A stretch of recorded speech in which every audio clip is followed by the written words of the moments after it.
Join us on a journey with Helix, where innovation meets efficiency.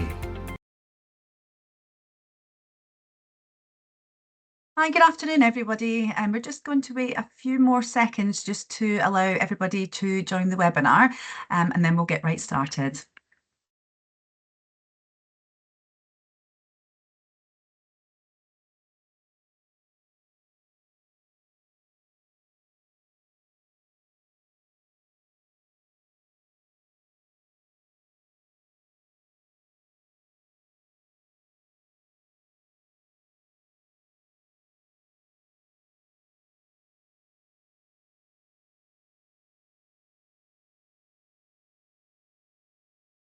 Hello and a very good afternoon to everybody. Thank you for joining us this afternoon.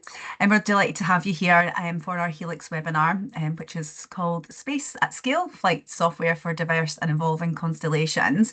My name's Abby and I'll be your host for today's session. And joining me is Peter Mendham, our CTO and also co-founder of Bright Ascension. Before we begin, we would like to go through a few housekeeping notes, if that's all right. So in this session, it will be recorded and we will share the replay with yourselves afterwards. We will also be holding a live Q&A at the end of the webinar, so please feel free to submit any of your questions through the chat function and we'll get to these as many as we can at the end. And please note that this content shared today is proprietary, so we do kindly ask that it's not distributed or duplicated without our written consent.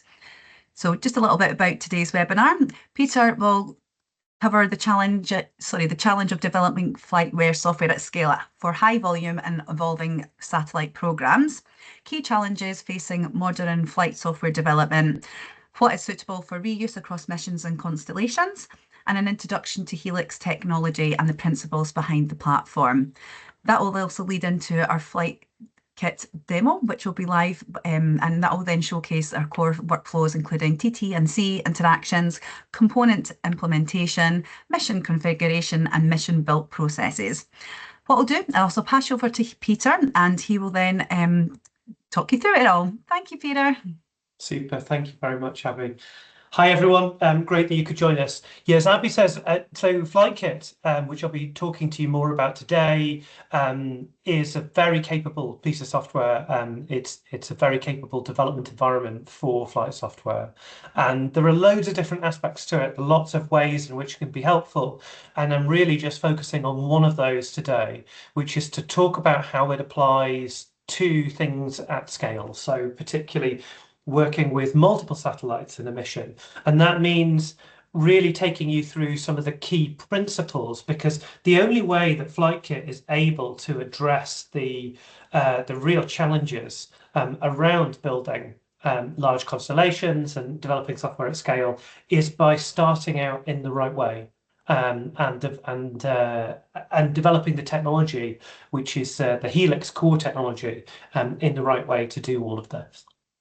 There, in the demo that Abby mentioned, there will be code. So there's a health warning.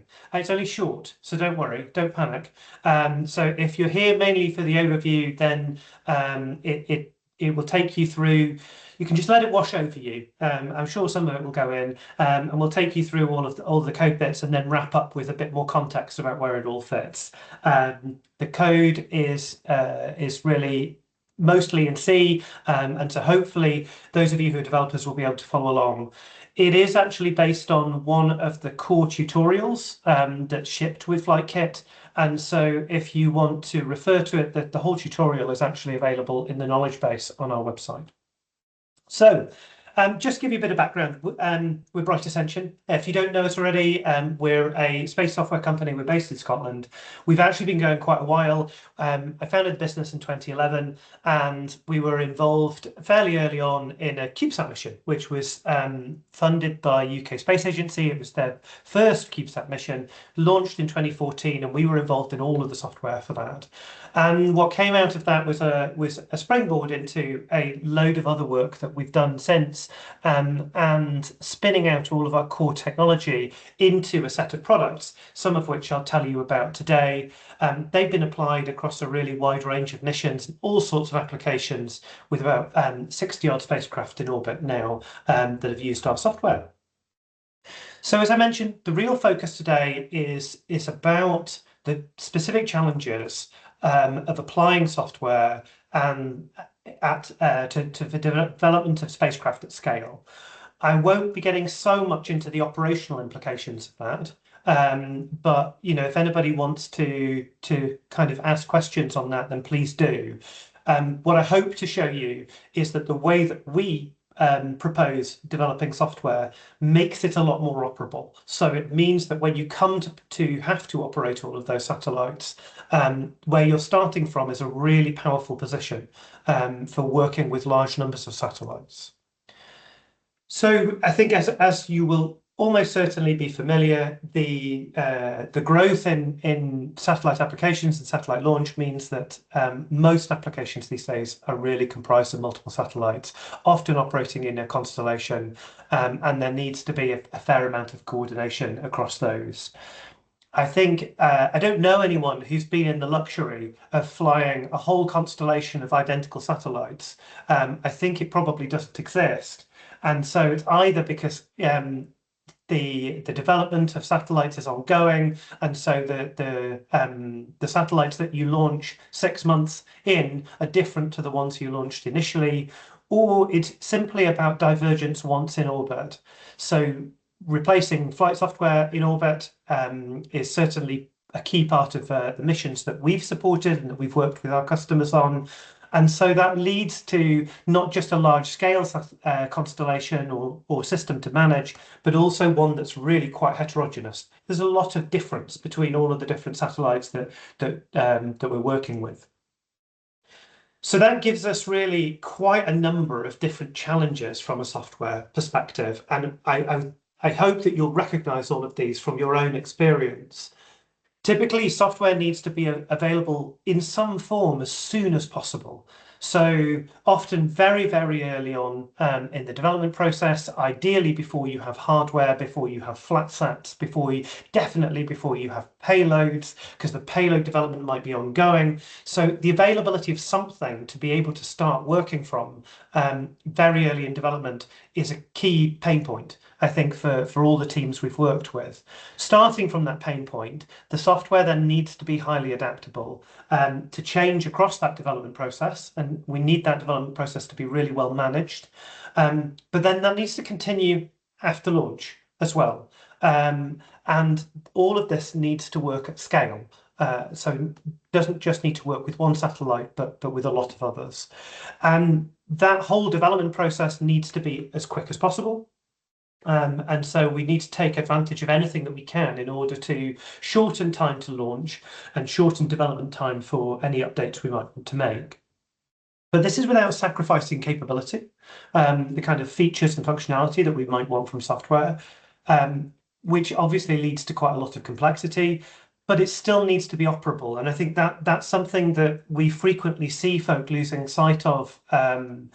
People who've come to us from previous software experiences know that it's all very well having functionality available in your satellite. If it's not operable in a straightforward way, then that has a really significant negative effect on the mission, and that's only exacerbated when you're looking at missions at scale. Obviously, this needs to be underpinned by reliability. We need anything that is done needs to lower risk within your mission. And the key points that I started with, this needs to be scalable across a full constellation, and that constellation is almost certainly diverse and increasingly so over time. So the core way to address some of these challenges really is pretty straightforward. It's about how can we take some pieces of software that we develop and use them over and over again. How can we use the same pieces of software across our different satellites, across different missions? How can we make use of software that's previously been flight proven? But how can we do that without sacrificing this diversity? So how do we manage to reuse software but retain the flexibility and adaptability that we need? How do we ensure that the use of that software is visible, operable, and manageable right across the different applications? And because all of this creates complexity, how do we have a development process around all of that that manages that complexity, that makes it easier to work with, not harder? And I think it really starts from how do we go about reusing software? And from our point of view, there is a spectrum here, which is about how big are the pieces that we're reusing. And there is an aspect of this that is to do with complexity. The really simplest way to do this is to have big chunky things that you're reusing, basically like whole applications. And that is a fairly common approach. You know, there are definitely flight software frameworks out there that support quite an application-oriented view of reuse. So you're reusing quite chunky things, and then you're needing those to be configurable to get any flexibility out of that. But in general, that whole kind of large-scale reuse is quite inflexible, and managing the flexibility that's introduced through configuration can be very challenging from an operability point of view. And in terms of perhaps the important part of the development lifecycle, testing, demonstrating that your system is reliable. If you are leveraging very complex, configurable, flexible, big units of reuse, then your test regime needs to be very comprehensive to cover all of the flexibility that's on offer. And that can make for a very challenging development process. In the middle here is really a straightforward use of things like software libraries. And this is a compromise position, if you like. We've made the units of reuse smaller, we've limited the flexibility, but it's a bit uncomfortable. If we go to the other end of the scale, this is where you could imagine quite small units of reuse. And if you can compose these pieces of software together, then you can create something that has a high level of flexibility at the time that you put it together.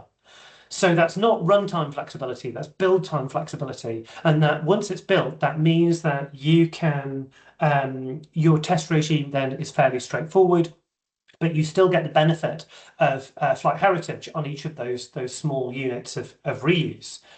The challenge there, though, is how do you make that work? How do you make these things compose well? And does your code base end up a total nightmare in terms of managing all these different little pieces of software? And how do you make sure that they go together well? And how do you manage the code base to do that? So that's the ideal, it's the holy grail, except it leaves you with a whole pile of complexity. And that really is kind of the starting point for FlightKit, and it's a key part of what we do within Helix. We say, okay, we want all these advantages, but how do we address the challenges around this? So how do we take something that should be complex and turn it into something that's really straightforward? And we do that by working with what we call software components. So each software component is one of these small units of reuse. And a software component is very tightly defined on its perimeter. Inside it, it's just code. It's a piece of code that you can reuse.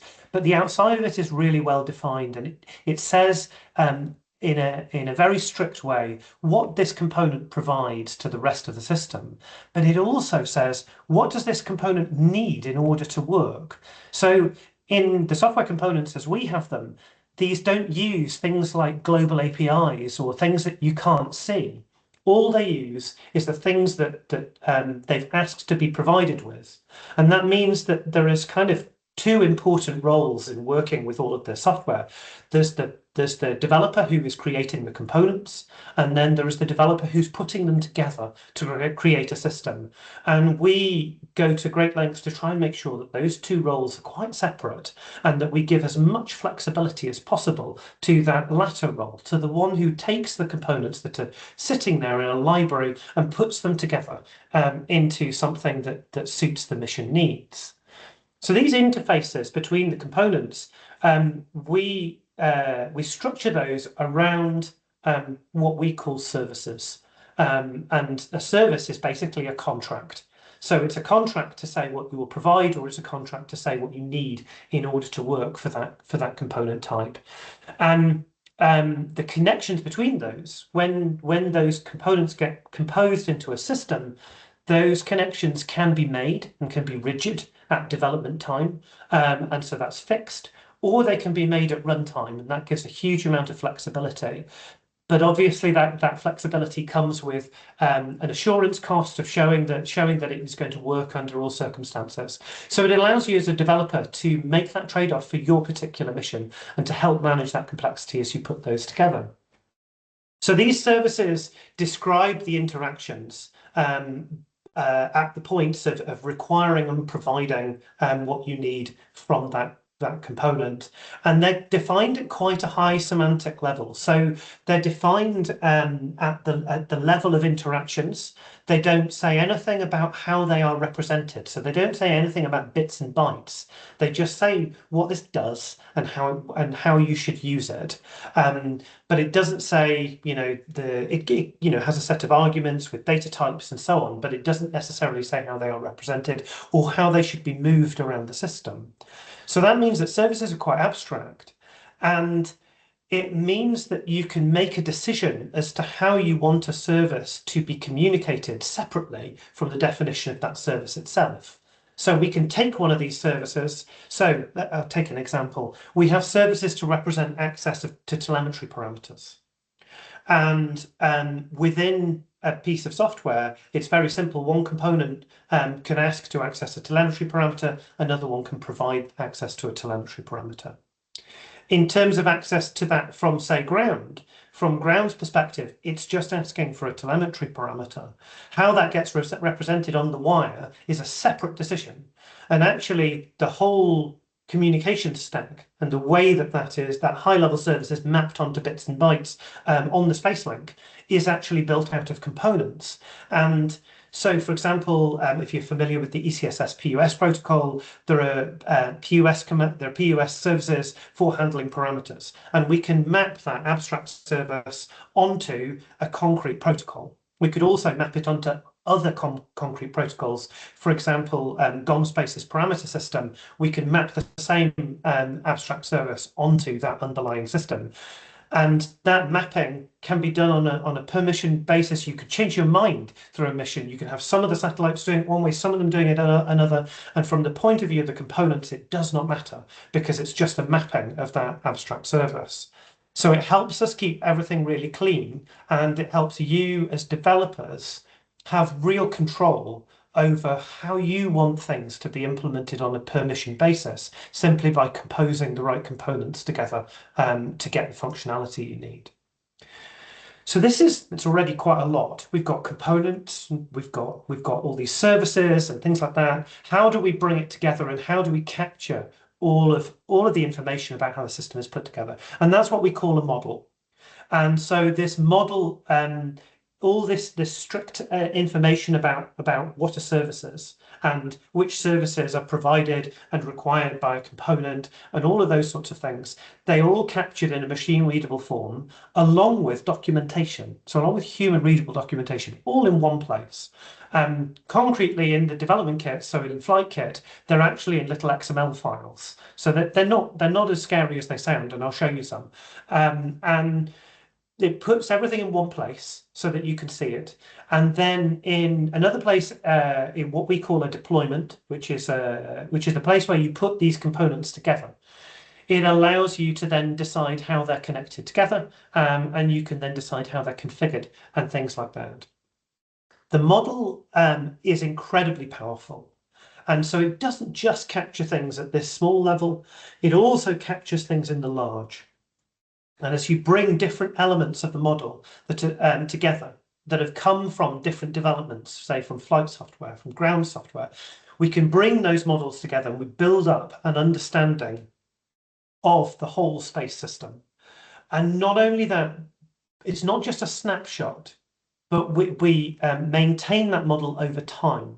So if you update the flight software on a given satellite, and you bring in the model for the new flight software, the old one doesn't get thrown away. It becomes an older version. And so that allows operation software, tools, whatever ecosystem you're wanting to build around this, to understand not just what the software is now, but what it has been in the past. And so that allows you to do things like process telemetry that was from a long time ago. So it's an incredibly powerful source of information.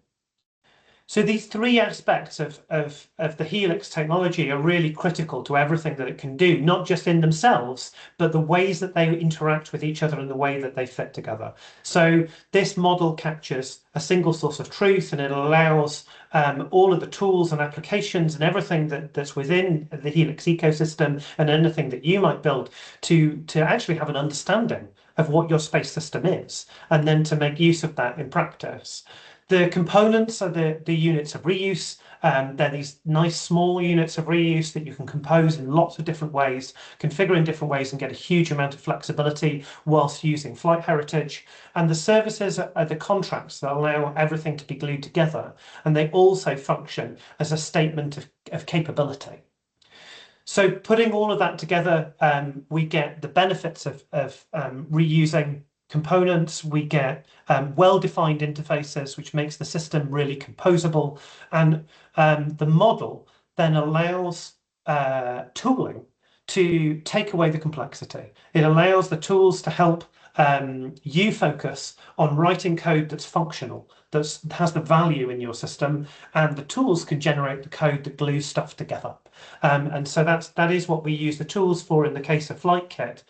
There's code generation, and so it generates only the code necessary to glue together your specific system. There's not a load of cruft in there. You're not flying a whole pile of unnecessary overhead because it needs to cope with any situation ever. It's flying what needs to be flown. And that also makes the resource utilization really efficient. So it's really these three aspects of the technology that allows us to create really powerful capabilities. And this reuse then doesn't just apply to software within a satellite. It then allows us to create reusable elements that can be reused across multiple satellites. And as I'll mention later on, the vast majority of components are portable. So you can create sets of components together that you can reuse from mission to mission, and those could be being run on completely different computer platforms. They could be being run on different operating systems. You still get the benefit of that heritage. The model, by describing what's there, allows your operation software to understand the similarities and differences between your satellites and your constellation, and it can then use that understanding to carry out operations at scale. And that's actually the basis for some of the scalable capabilities in our Helix Ops software, is being able to understand those similarities and differences across the whole constellation.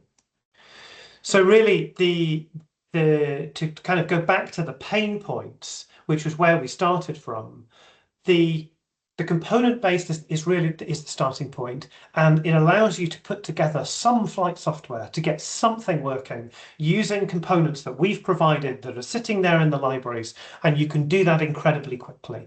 You can have representative flight software up and running in hours or days, and that can be the beginning of an iterative development process. And that iterative development process is really based on the flexibility here. And the way that we've designed the tools for developers are so that you can make use of not just the versioning aspects that I mentioned in the model, which are kind of about versioning like in the large, if you like, from release to release of software, but you can continue to use the versioning that you know and love in things like Git to help you manage versioning in the small. So we make very sure that we don't step on Git's toes, because it's great at what it does, and we take over where it leaves off. And we worry about things kind of at the mission level and at scale across multiple spacecraft and across your ground systems as well. All of this allows you to develop not just the first time at speed, but also the next time, not just the next tranche of satellites, but also for replacing software in orbit. This is without sacrificing capability. And the kind of service-oriented approach also prioritizes operability, because it gives well-designed, high-level services that express the ConOps, they express the principles of operating your satellite without necessarily getting into the detail. The software that we're offering in the libraries has all been flown. And much of it is based on many years of heritage, and all of it is based on many years of experience. We've been going for a lot of years and have seen a lot of different missions, and so there's a lot of knowledge in our teams, and that's available through our support teams as well, about not just what you can do, but also what you should do. How should you apply these things? What's the benefit of our experience, and how can we help you not go through some of the pain that we might have been through ourselves on other missions? So I hope you're seeing that all of this does apply to software in the large, and it's this particularly the combinations of model and services that really makes this very scalable, and it allows you to apply not just software reuse at scale, but also to make that operable when you look at it as a whole, when you look at it from a ground-based perspective. And this is without sacrificing the need for diversity. We're not controlling the complexity here by just making everything the same. We're embracing the fact that things are different, and we're finding a way to represent that. So Flight Kit itself, which I'll be showing you in a moment, draws all of this together into a development environment. And so at its core, it's really just a place where you can develop and manage that code, and it creates models out of that, and it creates software for you. And it fits into our Helix ecosystem, so it fits into a set of other products. You'll see here that there are two different colors of little icons. Each of those is a product, and the ones in the little black icons are all development kits. They all follow the same sort of approach, but in different implementation languages and for slightly different purposes. So what's in the component libraries for those are slightly different. Flight kits in C, ground kits in Java, app kits in Python, and so on. But the workflow and all of the principles behind those is identical. So once software is built with those development kits, it seamlessly integrates, because the principles behind it are all the same. So Flight Kit itself, it's a complete toolkit. It's installed on your PC. It has some command line tools. I'll show you those. They help with the whole workflow. So the command line tools take you through the workflow step by step. We believe that they're hopefully very easy to learn, very easy to use. They will generate code at various steps. They'll help generate documentation as well and provide these model exports to go to ground software and to other tools. With Flight Kit, there's a graphical test tool. I'll show you that in a moment. It's called Helix Lab, and it's a bit like a cut-down version of our operation software. It's really to allow you to interact with the flight software that's under development. There's a software component library covering all of the major flight software needs. In that component library, there's things like support for onboard computers, such as the Crichton or the Endurosat OBC. There's subsystems, so individual components that represent subsystems like power systems from Clyde Space, like the Cube Space ADCS, like the Gob Space radios, and so on. But there's a lot more than that in the libraries. There's basically library components for all the key features that you might want out of your flight software for telemetry handling and logging and monitoring and so on. Also, as I mentioned earlier, the actual communication stacks themselves are built out of components. So this isn't stuff that's buried down into the framework. There's actually very little in the framework. Everything is made out of components, and that gives you a huge amount of flexibility as to what comms protocols you use, whether it be CCSDS or CSP or whatever. There's a lot of documentation and tutorials around this, and it's growing all the time. And obviously you get access to our support teams, and so on.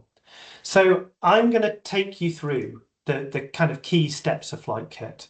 I'll take you through some of the key parts of the workflow, not all of it, but hopefully you'll get the general gist of it. And if there's anything that you want to know about specifically, please ask a question.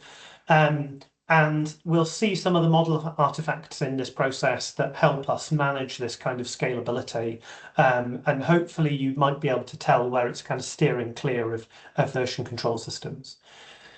Flight Kit development is based around the concept of a workspace. So this is just a directory which has a particular structure, and this is where all of your the model and code that you're working on, that all sits.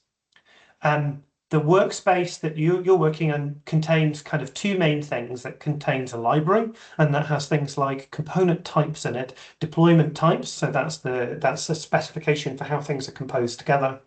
And those are all reusable things. So basically, this is the shelf where everything is sitting ready to be used. And then we have an area of the workspace which is about creating a mission, and that's the place where you put everything together for your specific situation. So it's basically types and instances. And so the mission is where the instances live. This is where the real things live.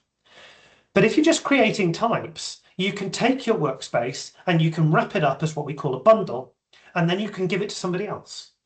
So that bundle then has version captured there, it's version controlled, and then that is added as a dependency to somebody else's workspace. So in fact, all of the component libraries that come with FlightKit are provided as bundles, and then they're added as, you can add them as dependencies to your workspaces when you're working with them.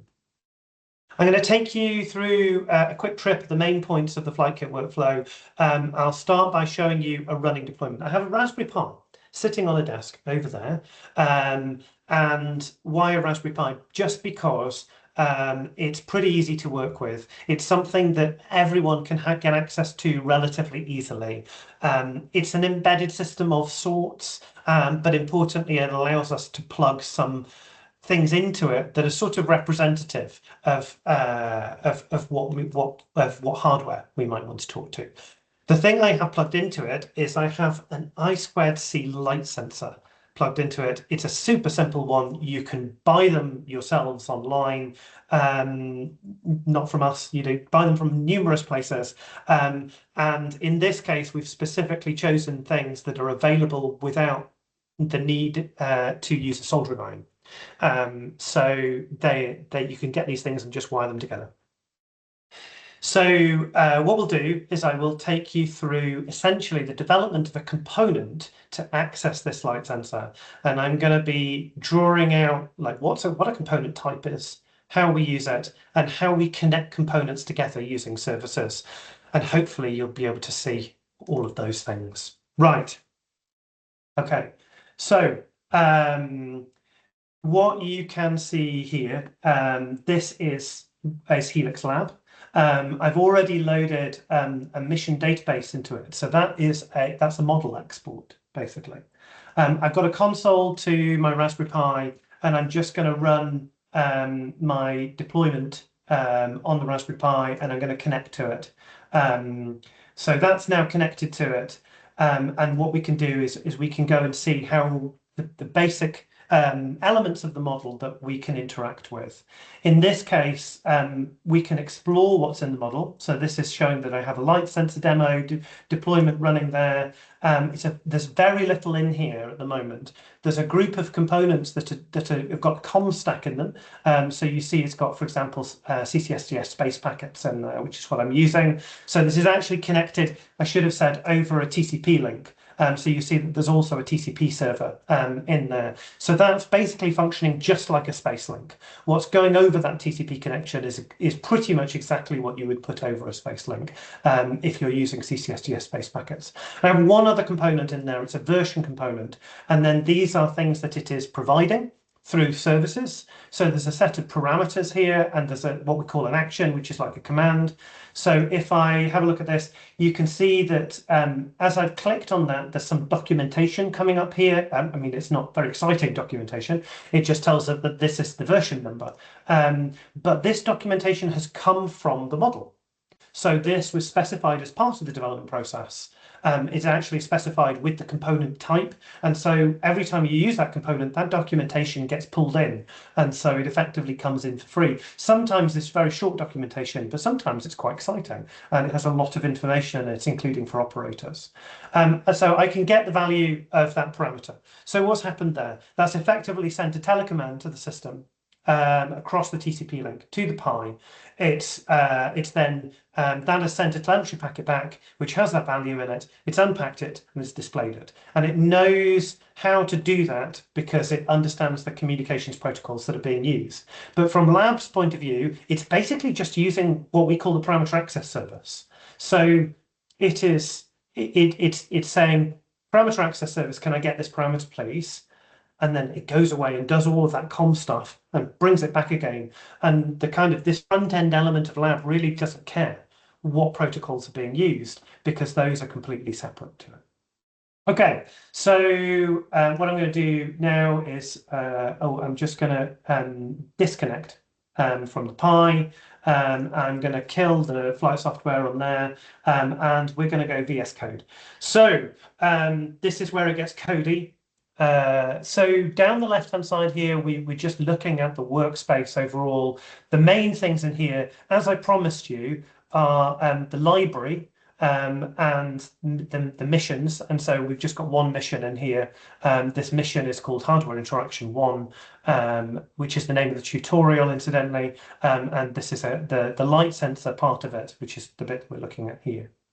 What we want to do now is we want to create a new component type. So this is a new component to sit on the shelf that we can reuse multiple times.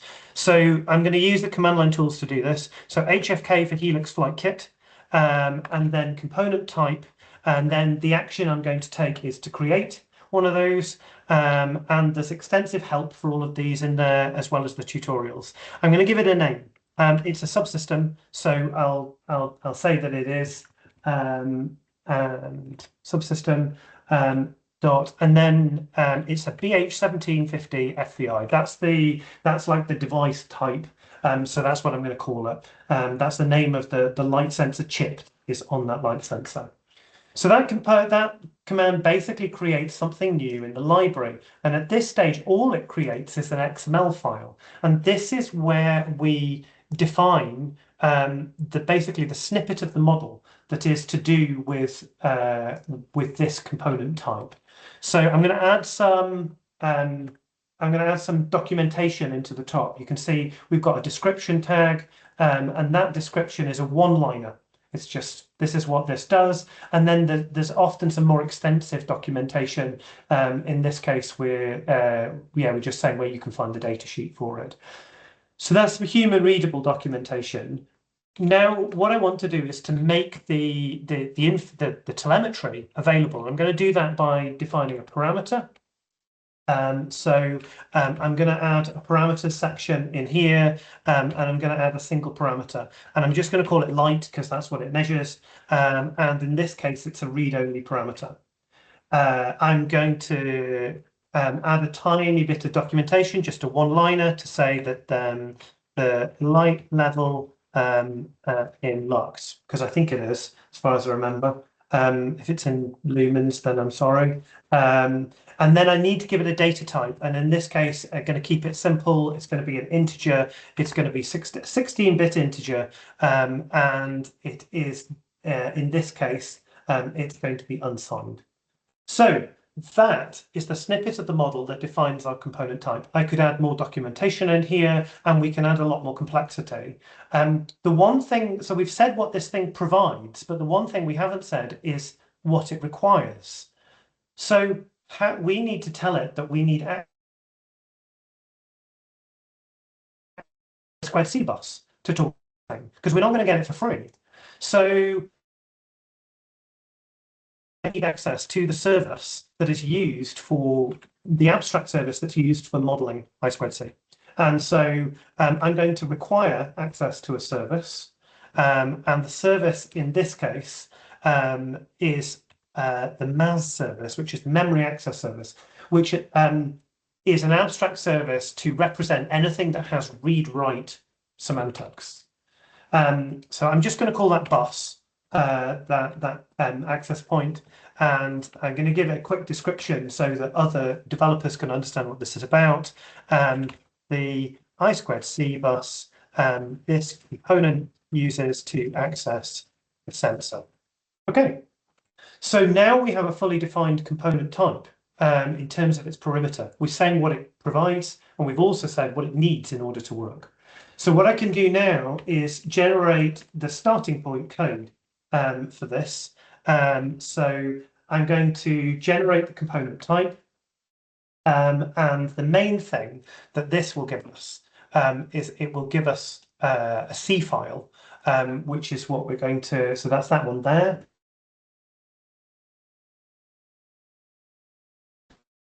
there's quite a lot of comment. You can see the wood for the. There are actually three C functions. The first of these functions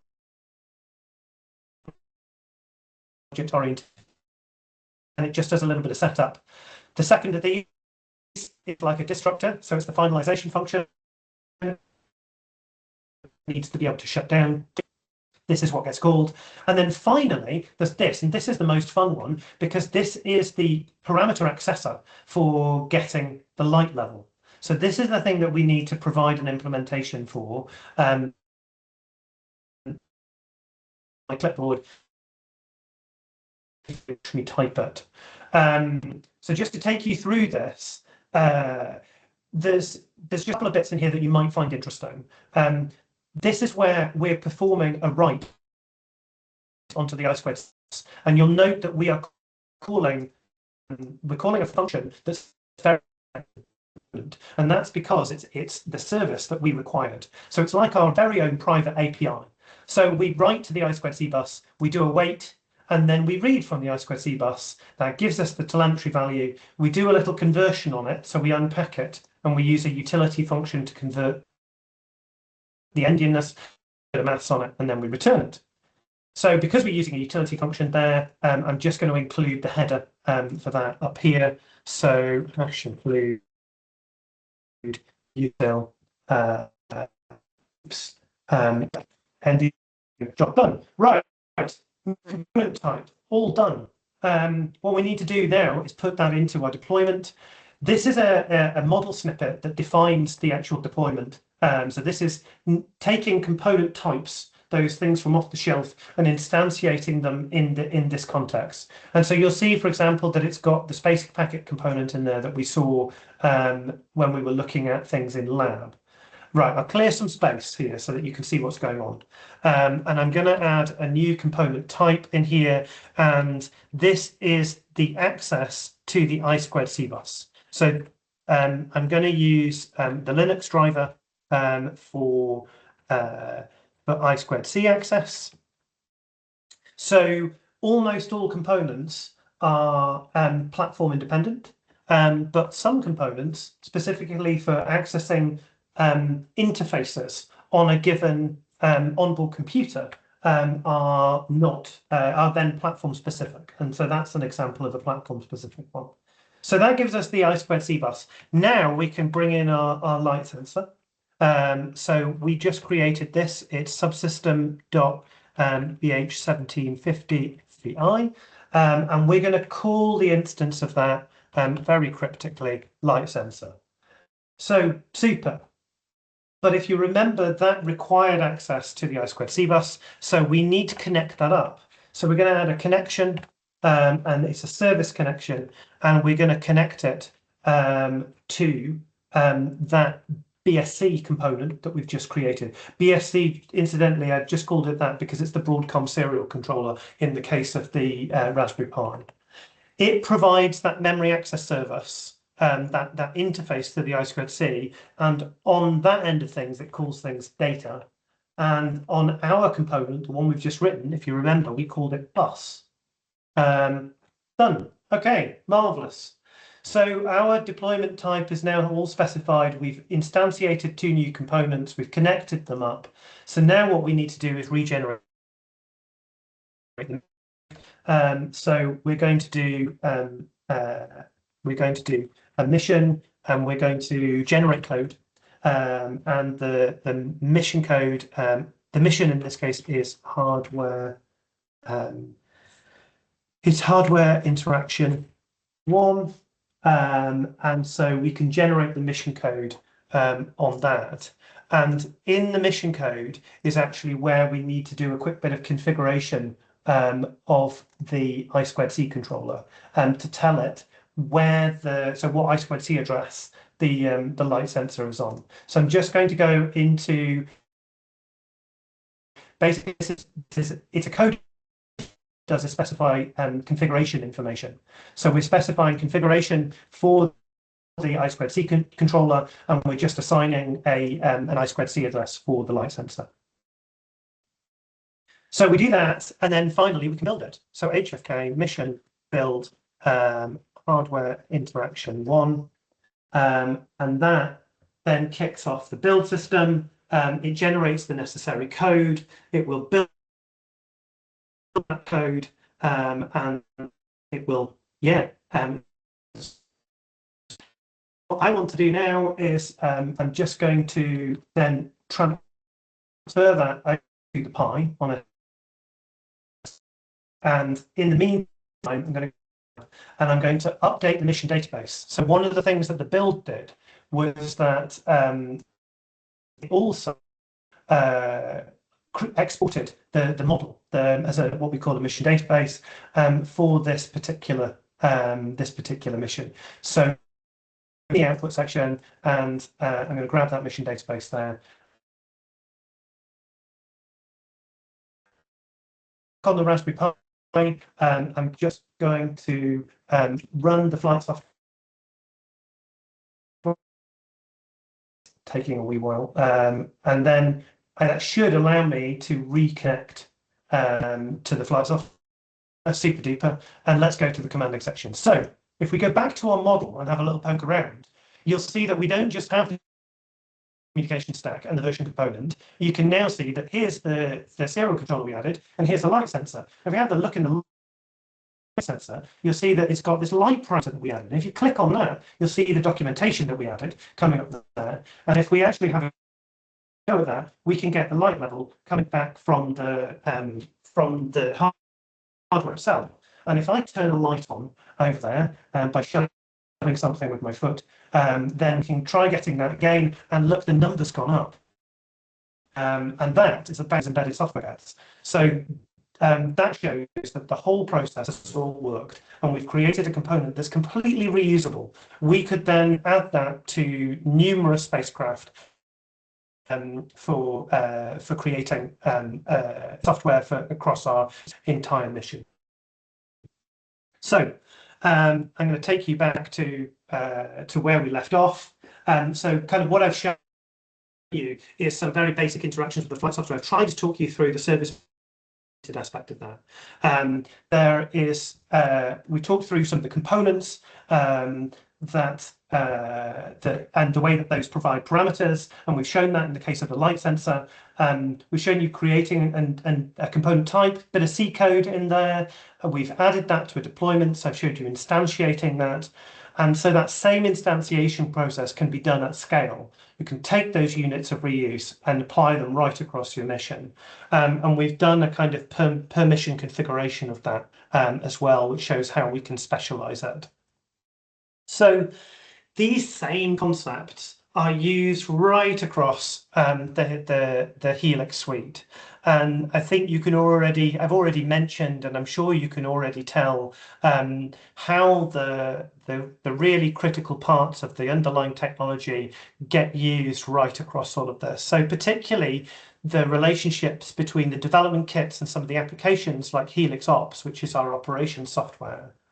All of these things make use of these different aspects of our software. So they make use of the model, because that's the way that information is shared between development kits and other development kits, between development kits and the applications such as Helix Ops.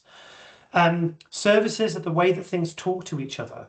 So obviously it defines all of the high level semantics, and then it allows that to be independent of the concrete protocols. And so that gives a huge amount of flexibility, and it allows us to compose missions that are operated in really similar ways with the same operational concepts across completely different hardware, across different flight software even, and even mixing flight software that's been developed with FlightKit with Helix, with flight software that's not been developed with FlightKit. There's been maybe third-party flight software that's come from somewhere else. So this kind of the services and the way that those represent functionality, however that's been implemented, is really key to this ability to harmonize your overall end-to-end system in one place. When you are building software, the components are an important part of that. And because we've built these development kits, we do in fact use them to develop the applications. So Helix Ops is actually built using Helix GroundKit. That's how we develop it in-house. So Helix Ops is just in as a quick overview. It takes all these ideas and applies them to mission operations at scale. It's got this integration with FlightKit, but you can use the model to represent third-party flight software, and you can actually use GroundKit to do the comm stack, to do the mapping of these high-level services onto the specifics of the communications with that particular spacecraft or that particular type of spacecraft. And I believe we've actually got a webinar on that coming up in June sometime. So if you're interested in how that happens with GroundKit, then come back and say hi to me on that one too. So this is drawing on all of our experience. Also from our experience is the similarities between different payload systems. We have found that the missions that we've supported either directly or for our customers have had very, very similar software at the core on the payload computers to do things like communications and management of the compute platform and managing payload applications. So we created something called Helix Edge, which is basically ready to roll a software application and Linux build for particular payload computers. It's all represented in the model. When you add payload applications of your own, those can be represented in the model. There's APIs between those and Edge on the payload computer that allow you to work at that services level. So you too can benefit from these kind of high-level services in your payload applications, and then everything glues together nicely. So it's a use case of all of these things.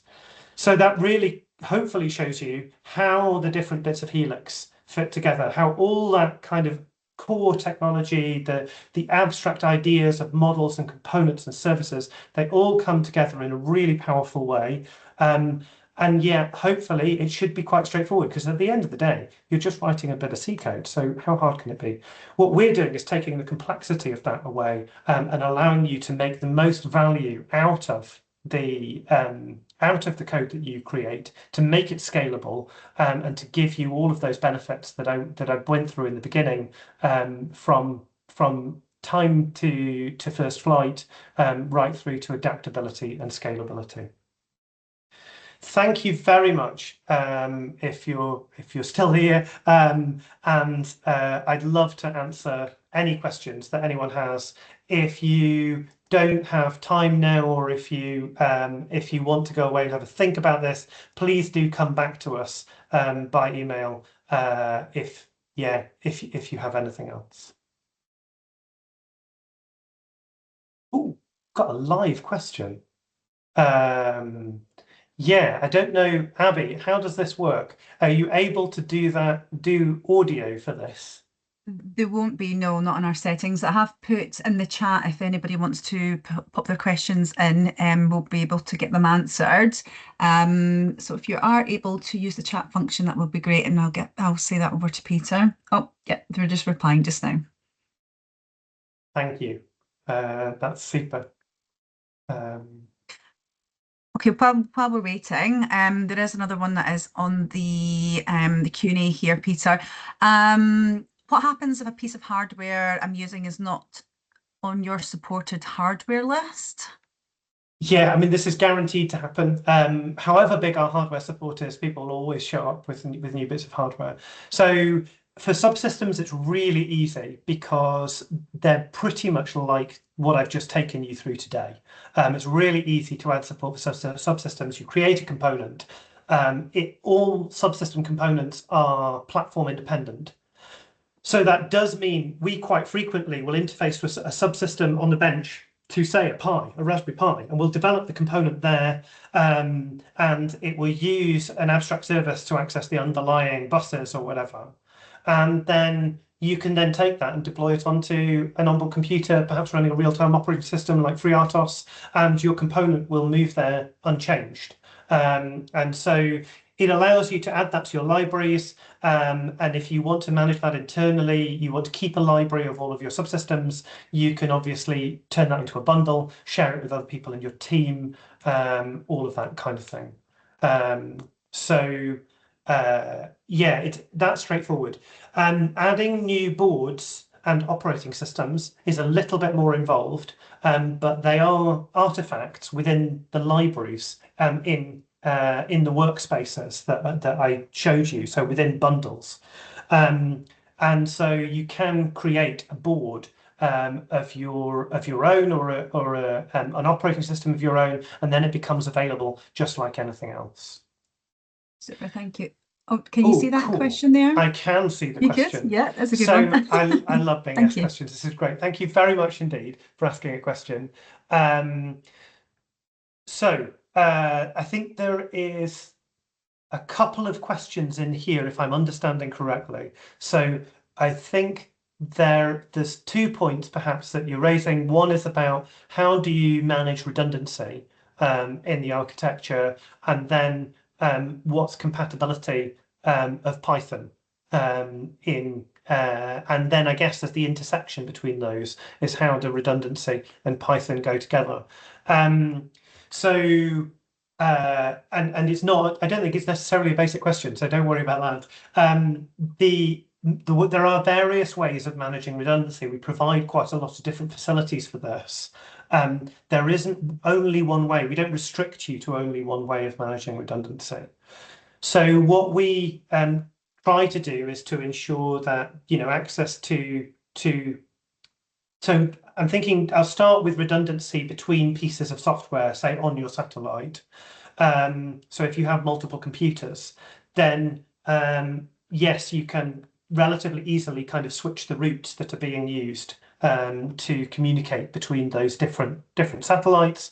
There are ways of doing that dynamically. Similarly, for accessing subsystems, the underlying bus components will allow you to switch your access to those. Within your software itself, it's relatively straightforward. Where there are connections between components, you can add intermediate components to effectively switch those at runtime if you want to. So you can build redundancy and the management of redundancy at lots of different levels, from managing the hardware through to managing the kind of software in there. And you can do that without compromising the software components that you have. Because they have these well-defined interfaces, you can connect them in either redundant or non-redundant ways. In terms of interfacing to Python, yes, you can get Python to effectively communicate in terms of these services, so you can get an external Python script or piece of software to communicate in terms of these services. And so that means, from the point of view of your flight software or any other part of the ground software, any other part of the system, it's seamless. It looks like it was developed using FlightKit, or it could be developed in any particular language.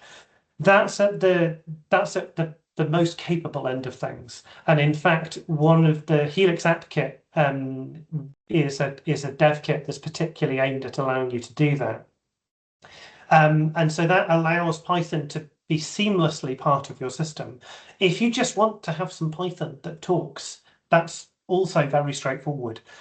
You can use some of the comms components just to send data to and from your external Python. You could do that through files. You could do it through, if it's on a Linux system, you can do it through Linux pipes or FIFOs.